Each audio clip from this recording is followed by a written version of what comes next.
Relax. It's just a scratch, not Omaha Beach. The sentence slapped the waiting room into silence. It came from behind the counter, a nurse with perfect eyeliner and a lanyard full of flair, her voice sugar-slick and sharp. The chuckle that followed wasn't loud, but it was cruel, and it echoed, off the linoleum, the vending machine glass, and the old man's ears. He sat alone near the edge of the room, one seat between him and the wall like he needed space to breathe.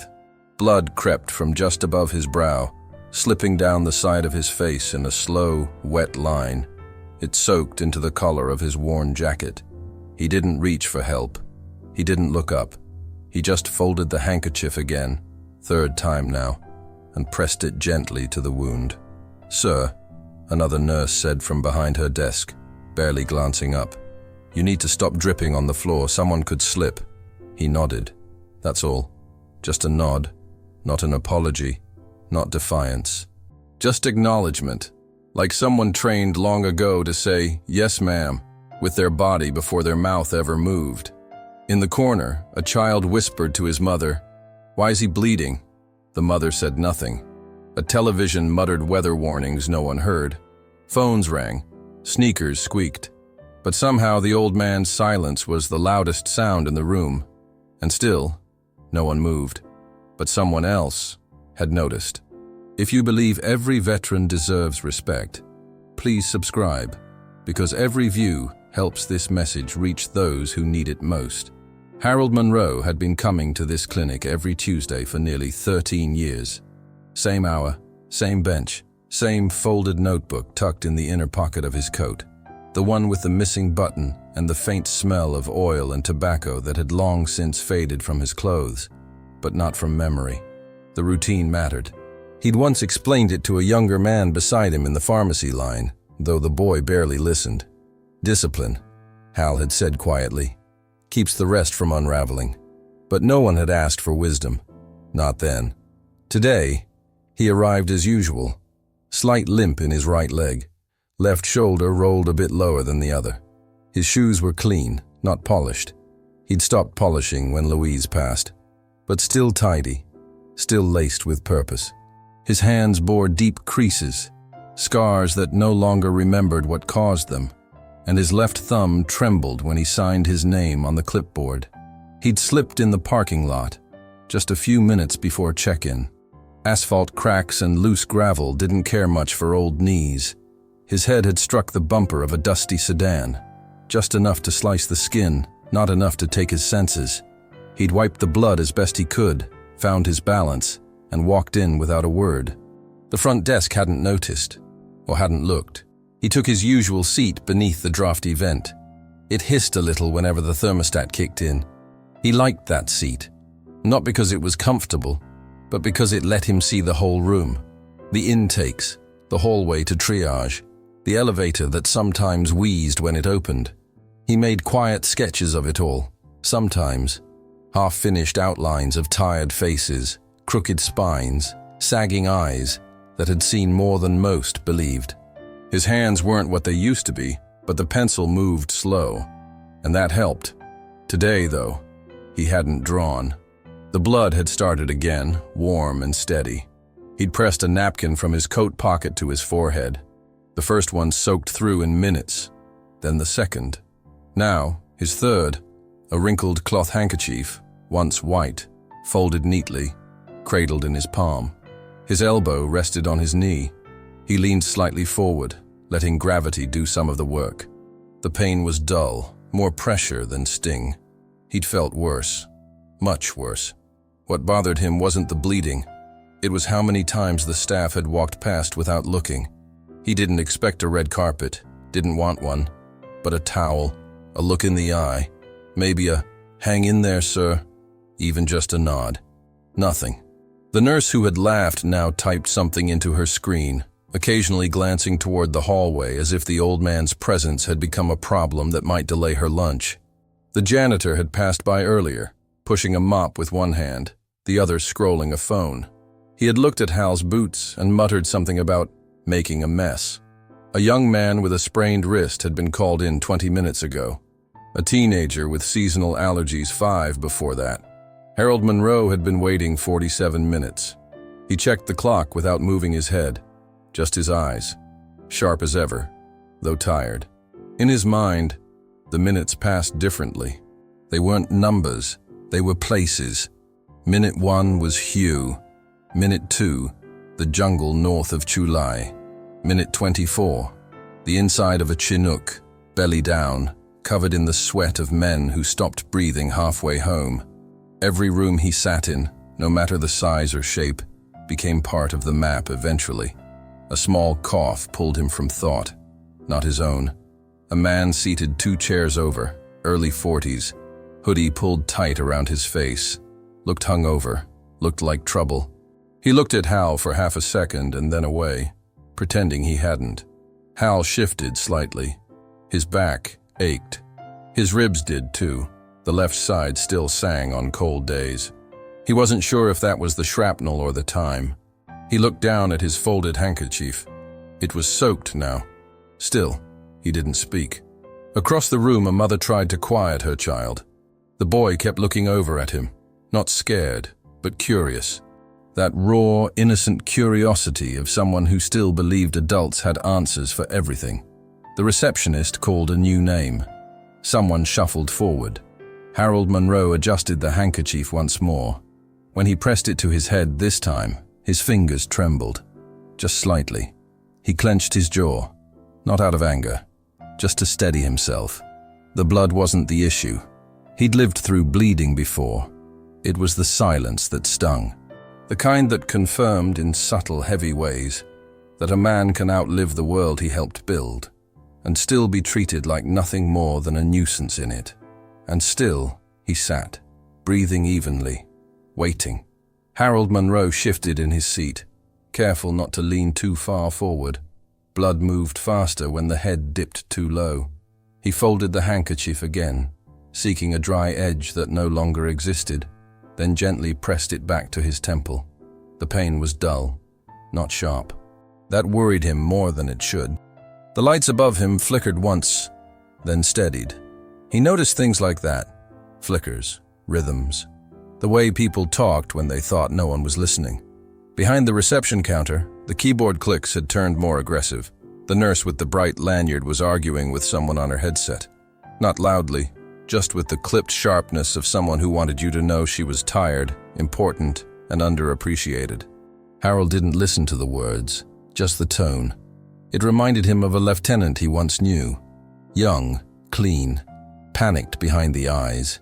That lieutenant had only lasted 3 weeks before a roadside blast opened a canyon in the convoy route. Names were removed from lists quietly after that. He blinked. The smell of antiseptic and vinyl seats blended with the faint undertone of burnt coffee. Somewhere down the hallway, a blood pressure cuff hissed and deflated. Harold tried to adjust again, but his knees didn't want to cooperate. They cracked in protest, then locked stiff. He grimaced. It wasn't pain he couldn't manage, but the movement took longer than it used to. Much longer. He placed both hands on the chair's armrests and, with effort, began to push himself to his feet. That was when the janitor returned. "You're dripping on the floor, man," he muttered, steering his mop to the side like Harold was some kind of wet hazard. "Ain't got time to keep chasing your trail." Harold said nothing. He never did, unless silence failed him. He managed to stand, slowly, like a statue lifting itself after too many winters. He steadied his balance with one hand against the back of the chair. His spine adjusted with a tremble, just a small one, but it felt like the whole world saw it, except no one looked. He shuffled forward, taking 2 cautious steps toward the counter. The nurse at the desk didn't lift her head. She was focused on her screen, scrolling through what appeared to be a vacation booking site. Her nails were bright pink, too long to be functional. Harold cleared his throat. Not a demand, just a signal. She sighed. "Yes, sir? I've been here a while," he said evenly, "just wondering when my name might come up." She looked at him briefly, and for the first time, noticed the blood. "Oh," she said flatly, then narrowed her eyes. "Well, head wounds bleed a lot, but you're upright, so you're stable. It's triage, not favoritism." She turned back to her screen. Harold waited for a beat. 2, then nodded and turned around. Behind him, he heard her murmur under her breath. "Should have gone to urgent care if you wanted a quicker ride." Another nurse giggled nearby. His fingers clenched the soaked handkerchief harder, and he returned to his seat. Another name was called. A man in his 20s, hoodie up, headphones in, limped toward the hallway with theatrical effort. The receptionist smiled at him, not the way she had looked at Harold.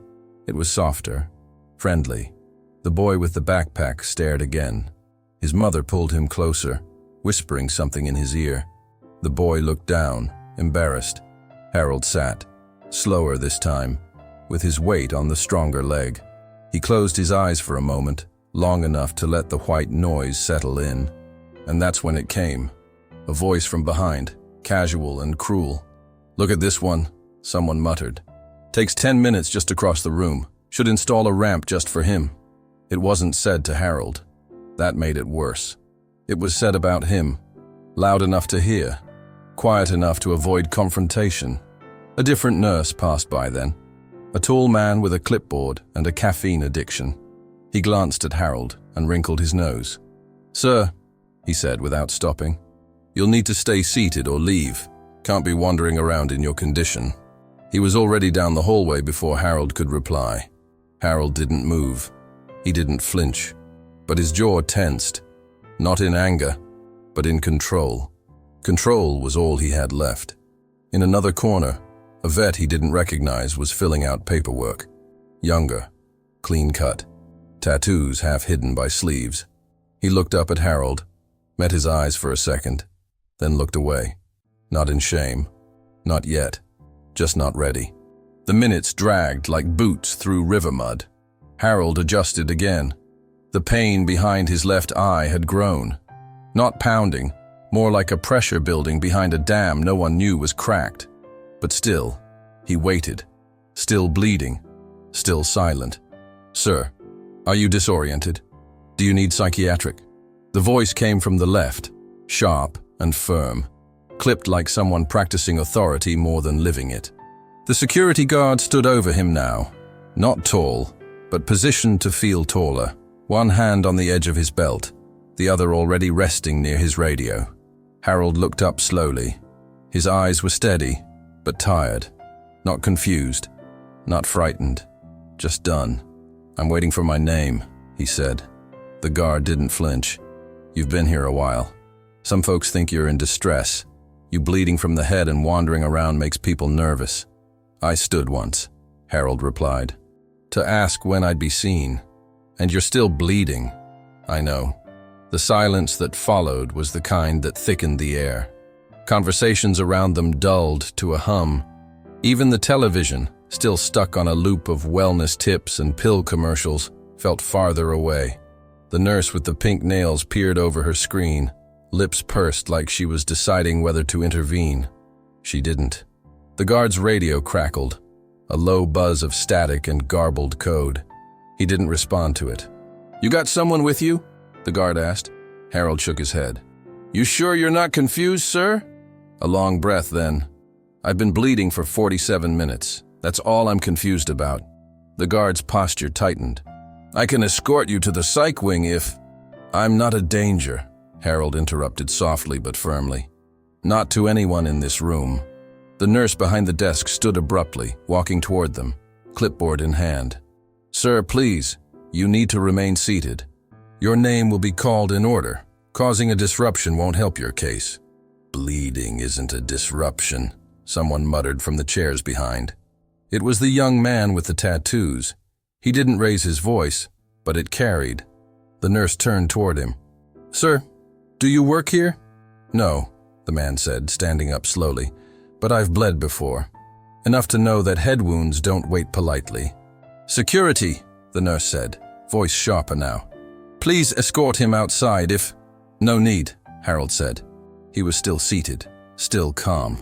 "Everyone's just doing their job." He leaned back in the chair, wincing slightly as his shoulder caught the metal frame. The handkerchief had fallen to his lap. The blood had begun again, slower now, thicker, creeping in lines that soaked into the collar of his coat. The boy across the room, the one who had been watching, slipped out of his seat and walked over to the water fountain. Not for water, just to be closer. His eyes didn't leave Harold. "Can I help him?" the boy asked. His mother gasped softly, stepping forward, pulling him back by the arm. "It's okay, son," Harold said gently. "You already did." The nurse returned to her station. The security guard stayed a moment longer, then followed. Another name was called. A woman with a twisted ankle hobbled toward the hallway. The nurse smiled at her. Harold breathed in, then out. The room returned to its hum, like nothing had happened. But something had shifted. Not in the staff, not yet, but in the silence. The kind that comes before a storm. Harold Monroe adjusted the collar of his coat, though the movement sent a quiet ripple of pain through his shoulder. The fabric was damp now, the blood having soaked deeper into the lining. Still, he straightened it. He always had. Wrinkles in the uniform were never tolerated, and though this wasn't a uniform anymore, not in color or cut, it still felt like one. He sat taller in his chair. His breath came slow and even, through the nose, then out the mouth, like a discipline. He had been trained, long ago, to master discomfort. First with blisters, then with bullets. Now, with waiting. Across the room, the nurse with the lanyard returned to her keyboard, muttering something under her breath. The security guard had wandered to the far end of the waiting room, leaning on the wall like nothing warranted further effort. The janitor was back at his station, now wiping down the arms of empty chairs with a spray bottle that hissed at uneven intervals. Nobody looked at Harold directly anymore, but they glanced, from the corners of their eyes, from behind phone screens and magazine pages and half-hearted whispers. The bleeding had slowed, but hadn't stopped. He'd abandoned the handkerchief on his lap. It was no longer doing its job. In its place, he held a brown paper towel someone had dropped earlier near the vending machines. He'd picked it up when no one was watching. He folded it neatly before using it. That part mattered. Even in this, he moved with purpose, precision. Each gesture was deliberate. The way his fingers pressed the towel into a clean square before contact. The way he checked the flow of blood without letting the stain spread beyond the edge. The way he tucked his shoulders back even though they ached. He hadn't said a word in nearly 10 minutes, and yet, everything about him spoke. To the boy across the room, who had slipped back into his seat, and now watched him with the quiet awe of someone seeing something they couldn't explain. To the younger man with the tattoos, who kept stealing glances, then looking away, perhaps seeing his own future written in Harold's posture. To the elderly woman by the window, who fumbled her pill bottle, and then left it dropped on the ground. Ashamed. Harold looked down at the bottle, then up at her. She shook her head, embarrassed. "It's fine," she mouthed. He nodded once, just once, and did not rise. Not because he wouldn't, but because he knew what would happen if he did. The nurse might call it wandering again. The security guard might call it non-compliant. He sat back in the chair, hands on his lap, paper towel folded over his brow. The blood had left a trail from the front desk to his seat, a thin red ribbon now drying on the tile. No one had cleaned it. He thought of his wife. Louise would have laughed at this. Not cruelly, but with that short exhale of hers, the one that always came before she stitched up his knuckles from working too long in the garage. "You always find a way to bleed without screaming," she'd say, tying the gauze with hands far steadier than his. That had been another lifetime ago. Before the tremors, before the hospital visits, before she began forgetting the names of their children. He missed the sound of her humming in the kitchen, missed her calling him by his middle name when he was being too proud, missed the soft way her fingers lingered on his when she handed him something, as though passing a spoon required a whisper. The chair beneath him creaked faintly. He shifted slowly to rest his back against the metal frame. His left hand now gripped the towel, firm and centered. To any outside observer, he looked like an old man sitting quietly in a government clinic, waiting like everyone else. But to someone who truly saw him, someone who could read the posture, the tension, the careful grace of even the smallest movement, he was something else entirely. a man in command of himself, in a room that had long since dismissed him, a man still holding the line, and in the far right corner of the room, behind a tattered magazine and a cup of untouched hospital coffee, another man watched. He wore a dark jacket, not medical, not casual, neatly pressed slacks, polished shoes. His face was clean-shaven, jaw set with quiet restraint. Silver at the temples, faint scar above the right brow, almost hidden beneath the hairline. His fingers had not moved from the coffee cup for over 15 minutes. He hadn't touched it. He hadn't blinked much either, because he had seen enough, and he had heard enough. He hadn't planned to intervene, but then the insult went too far. Colonel Elias Stratton did not move quickly. That was never his way. Movement, he believed, should always have purpose. And now, purpose filled him like breath fills the lungs before a command is given. He rose from his seat with the unhurried calm of a man accustomed to being watched, not because he sought attention, but because he carried something that demanded it. His coat fell in perfect lines against his frame. No military insignia marked his chest today, no rank stitched to his shoulders, but everything in the way he carried himself spoke the language of command. He took a single step forward, then another, careful not to draw too much attention too soon. The soles of his polished shoes made no sound against the tile. The only noise was the faint scrape of a chair leg from across the room as someone subtly adjusted their position to observe him without appearing to. Harold did not see him approach. His eyes were closed for a moment, not in sleep, but in stillness, the kind of rest a soldier learns, between chaos and next orders, the sacred quiet of no one calling your name. The nurse behind the counter looked up when Stratton's shadow crossed her keyboard. She did not recognize him. Most people didn't, not right away.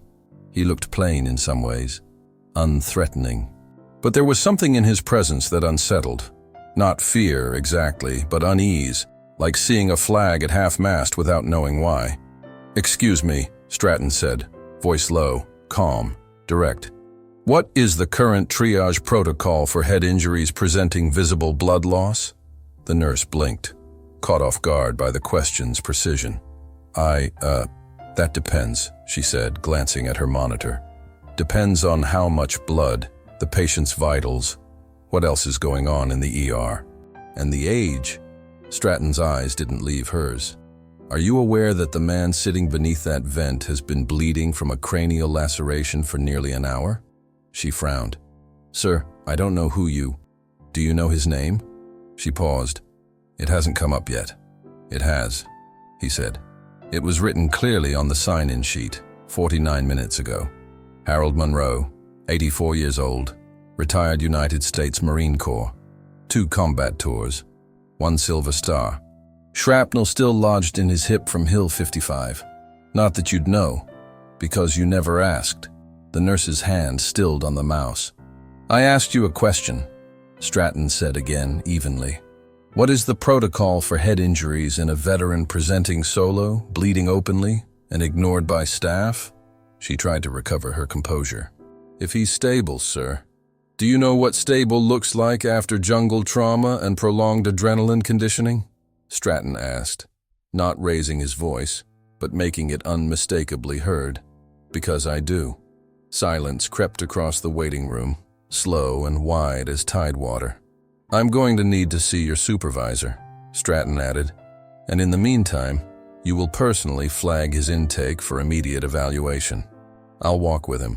He reached into his coat and withdrew a leather ID case, small, clean, worn smooth at the edges. He opened it without flourish. The seal of the United States Department of Health and Human Services gleamed under the overhead light. "Colonel Elias Stratton," he said plainly. "Office of the Surgeon General, Inspector Division." The nurse's mouth parted, but no sound came. Across the room, Harold's eyes opened. He turned slowly toward the commotion, his gaze catching the colonel's posture first, then the voice, then the face. He squinted for half a second, then leaned forward slightly, as though reading something hidden in plain sight. Stratton turned. Their eyes met. Not with surprise, but with recognition. Not the kind built from memory, but from mutual understanding. Two men who had bled into the same soil at different hours of the same endless war. Harold did not speak. Neither did Stratton. There was no need. The room around them faded, not into quiet, but into stillness. The nurse stepped back from her counter. The janitor stopped mopping. The security guard, now returned to his place near the door, looked down and away. Stratton moved forward, slow and deliberate, toward the man beneath the vent. When he reached him, he did not kneel. He did not bend. He simply extended his hand, holding in it a folded white cloth, clean, pressed, medical grade, the kind used in surgeries. He passed it to Harold with both hands. Harold took it. "Sir," Stratton said, with only the faintest tremor in his voice, "you've been waiting too long. Let's get you inside." No one laughed this time. Not a breath in the room dared move against it. The clinic held its silence like a held salute. And the old Marine, still bleeding, still quiet, rose. Harold Monroe rose slowly from his chair, his legs stiff but resolute, his back straightening by degrees until his posture carried the echo of parade rest. He did not wobble, though the effort was visible in the strain of his jaw and the slight tremor in his hand as he pressed the clean cloth against his temple. His dignity was not in his strength, but in his refusal to let weakness dictate the terms of his movement. Colonel Elias Stratton stood beside him, tall and steady, his presence transforming the air of the waiting room into something heavier, more solemn. He had not raised his voice. He had not issued threats. And yet, by merely placing himself at the old veteran's side, he had drawn a line through the space that no one dared cross. There was now a before and an after in that room. Everyone felt it, even if they could not name it. The nurse with the pink nails sank back into her chair, her hands fumbling at the keyboard though she no longer typed. Her laughter from earlier, once casual and cutting, now hung in memory like a stain she could not scrub away. She dared not meet Harold's eyes. The janitor, halfway through wringing out his mop, froze. The water dripped steadily into the bucket, loud in the silence. He swallowed hard and looked down, ashamed of his earlier complaint about dripping on the floor. The security guard shifted uncomfortably near the wall. His earlier bravado, the clipped tone, the suggestion of psychiatric escort, had evaporated. He straightened now, not in defense, but in an awkward attempt at respect he did not know how to display. The boy across the room, clutching his backpack straps tight, leaned forward in his chair, his wide eyes unblinking. His mother, who had pulled him back earlier, now sat frozen, her lips pressed into a thin line. She too looked at the two men standing together, one old, one middle-aged, but bound by something ancient and wordless. Stratton turned slightly toward the reception counter. His gaze was steady, not harsh, but unyielding. "This man will be seen," he said. "Now." No shout, no anger. Just a tone that carried the weight of orders once given under fire, the kind that carried entire platoons through chaos because no one doubted they would be obeyed. The nurse behind the counter swallowed audibly, then reached for the triage sheet. Her hands trembled against the paper. She opened her mouth to speak but found no words, so instead she pressed the intercom button for intake. Harold remained quiet through it all. His eyes were steady, his chin slightly raised, the cloth at his temple slowly darkening. He said nothing, for nothing needed saying. The waiting room itself seemed to change. Conversations had ceased altogether. The television in the corner still flashed muted wellness advice, but no one looked at it. Every gaze lingered on the old Marine, standing upright despite his wound, and the colonel at his side. The air felt thick, heavy with a respect no one had chosen, but all had accepted. The boy whispered to his mother, "Who is he?" She did not answer. She couldn't. And then, in that held silence, Harold turned his head just slightly toward Stratton. His voice was gravel, low and even. "Didn't think I'd see another bird, Colonel, in this life." Stratton's lips curved into something too solemn to be called a smile. "Didn't think I'd find a Marine bleeding in the waiting room." It was not a joke. It was a recognition. Their eyes locked. The weight of years, of battles carried in silence, of dignity endured through neglect, bound them for that single moment. The entire room knew, without explanation, that they were no longer watching a patient and a stranger. They were watching two soldiers, meeting again on a battlefield that looked nothing like the jungles or deserts of memory, but required the same kind of courage. And the waiting room, once filled with small cruelties and careless dismissal, fell completely, reverently, still. The silence in the waiting room had become a presence of its own. It pressed against the walls, heavy and undeniable, as if the very air understood it must bear witness. Fluorescent lights hummed overhead, indifferent but insistent, casting their pale glow over the two men who now stood at the center of the room. One old, scarred, still bleeding, one upright, clean, and unshaken. Together they shifted the ground beneath everyone watching. Harold Monroe did not waver. The cloth at his temple was soaked now, the edges beginning to brown as the blood cooled, but he held it steady in place. His breathing was even, measured. Each exhale controlled the way a marksman steadies his aim. He had learned, long ago, that composure was its own kind of shield. Colonel Elias Stratton stood just beside him, close enough to guard, but not so near as to patronize. He did not reach for Harold's arm. He did not attempt to steady him. He knew better. Marines did not need steadying, only recognition. His hands rested calmly at his sides, the ID case with its official seal still visible on the counter behind them. For a long moment, they did not speak. They did not need to. Their eyes carried more words than the waiting room could hold. Harold's gaze was not pleading. It was not thankful. It was simply seeing, measuring the man beside him with the quiet assessment of someone who had looked into many eyes before, some trembling, some steady, some broken by what they had endured.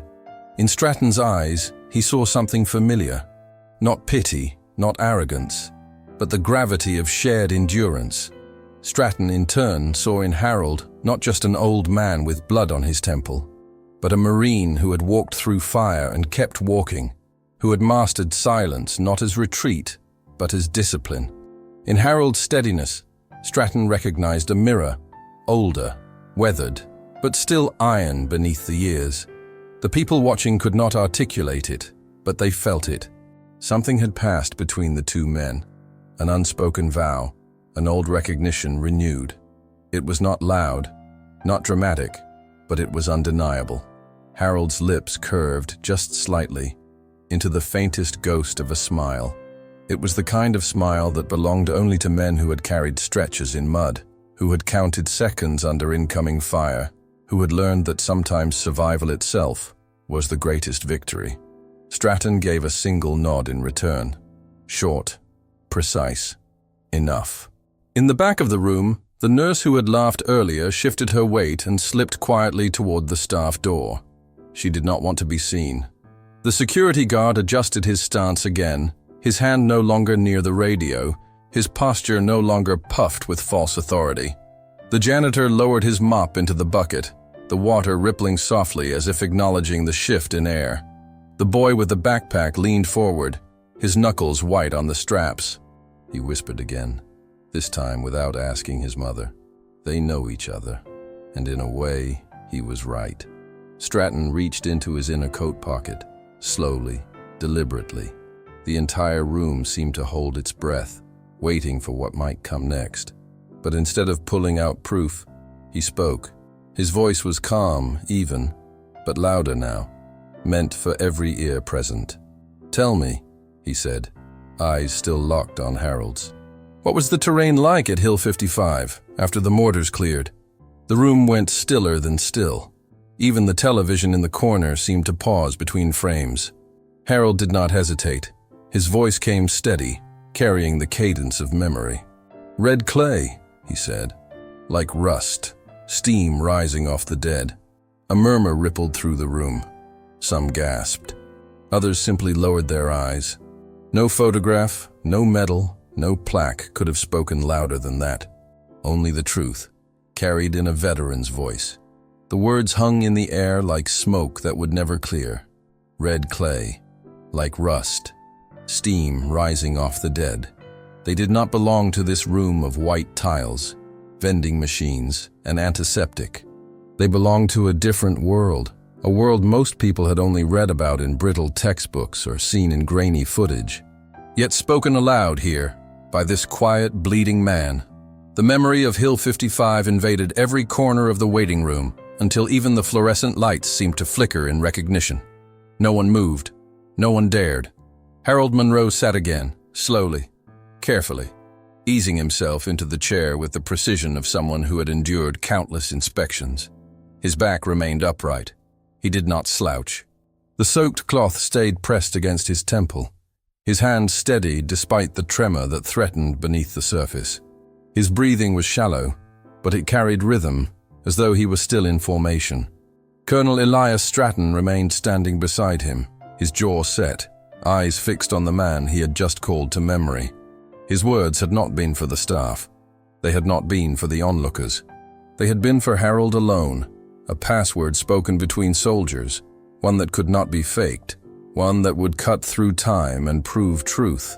And Harold had answered in the only way possible, plainly, without embellishment, the way one states a fact of nature. The janitor had stopped mopping altogether. His bucket sat unattended, water settling in still ripples. His eyes, once narrow with irritation, now stared at Harold with something else, something like shame or reverence, though he would not name it. The nurse with the pink nails sank further into her chair behind the counter, her hands frozen above the keyboard. Her earlier laughter replayed in her mind with sickening clarity. She could not look at him now. Every keystroke felt louder than thunder, so she chose not to type at all. The security guard shifted his weight, the polished leather of his belt creaking faintly as he looked anywhere but at Harold. The earlier words, "Do you need psychiatric?" replayed in his memory like a verdict against himself. He adjusted his collar, suddenly aware of how small the uniform felt on his shoulders. The boy with the backpack whispered again, softer this time, as though speaking in church. He was really there. His mother squeezed his arm gently, silencing him, but her own gaze never left the old Marine. And then Stratton spoke, his voice carrying low but firm, like a steady drumbeat. "This man," he said, pausing long enough to let every ear catch his words, "walked through hell and carried men out who would never have walked again. He did it without asking for recognition, without applause, and without the promise of anything waiting for him when he came home. And still, here he sits, patient, dignified, bleeding while others are seen first." The weight of it fell over the room like a flag unfurled. Harold did not interrupt. He did not add to the words. He simply folded the blood-stained cloth once more, pressed it against his temple, and let his silence speak the rest. In that moment, the room transformed. He was no longer the old man dripping on the floor, no longer the nuisance in the chair beneath the vent. He was what he had always been, a Marine, a survivor, a man who had stood where few dared and endured what few could imagine. And the people who had laughed, who had dismissed, who had looked past him as though he were invisible, could not look away now. Even the walls seemed to lean in, listening. The silence did not break with applause or cheers. It broke with a shift, subtle, undeniable, like the first stirring of wind before a storm. The weight of Harold Monroe's words still lingered in the air, pressing into every person seated in that waiting room. The room itself felt altered, as if the old Marine had redrawn its lines simply by speaking.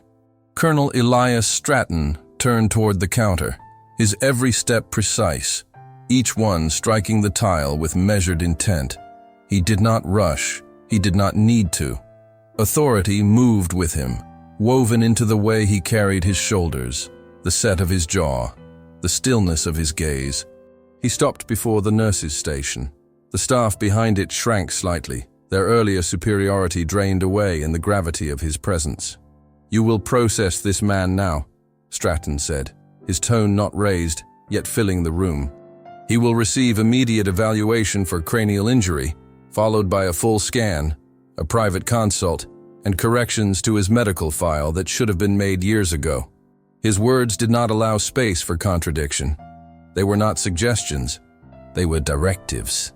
The nurse with the pink nails opened her mouth as if to object, but no sound emerged. Her throat tightened. She nodded quickly, her fingers fumbling at the intake sheet. But Stratton was not finished. He leaned forward slightly, his voice steady, deliberate. And effective immediately, this facility will alter its protocol. Any veteran presenting visible injury, especially head trauma, is to be triaged at priority level 2 or higher, regardless of age. If there is uncertainty, you contact me directly. He placed his card on the counter, the embossed seal of the Office of the Surgeon General catching the light. The card sat there, stark against the cheap laminate, like an unspoken promise. The nurse stared at it, her hands trembling. Behind her, another staff member, older, quieter, reached forward and slid the card closer, nodding once. A silent agreement that the message had been heard. The young man with the tattoos, still seated near the back, exhaled slowly, relief etched into his face. The boy with the backpack whispered, almost reverently, "They're changing it because of him." His mother pressed her hand to her son's shoulder. Her expression softened, her eyes glassy. Even the janitor who had complained about the blood on the floor now moved differently. He set the mop aside, as though suddenly aware that some stains were not meant to be erased. Harold remained seated, cloth pressed to his brow, his eyes steady but quiet. He had not demanded change. He had not asked for recognition. And yet, by simply enduring with dignity, he had altered the rules of the place that had dismissed him. The room seemed to breathe differently. It no longer buzzed with disinterest or muttered laughter. It pulsed with a quiet respect, unspoken but heavy, settling over everyone present. The nurse who had mocked him earlier reappeared from the staff hallway, her steps hesitant. She paused near the counter, eyes downcast, her earlier words replaying in her mind. "I didn't know," she murmured, barely audible. It was not an excuse. It was an admission. Harold looked at her once. Not long, not with anger. Just long enough for her to understand that silence, too, could forgive, even when it did not forget. No one clapped. No one dared break the solemnity with noise. The recognition was not in sound. It was in stillness. And the old Marine, seated beneath the vent with blood on his brow, was no longer invisible. 1 week later, the waiting room did not look the same. The chairs were the same plastic, the lights still flickered faintly in the corners, and the vending machine still hummed with its stale offerings. But something invisible had shifted. The air carried a different weight now, less indifferent, more alert, as if the walls themselves remembered what had happened. Harold Munro returned on a Tuesday morning, as he always had.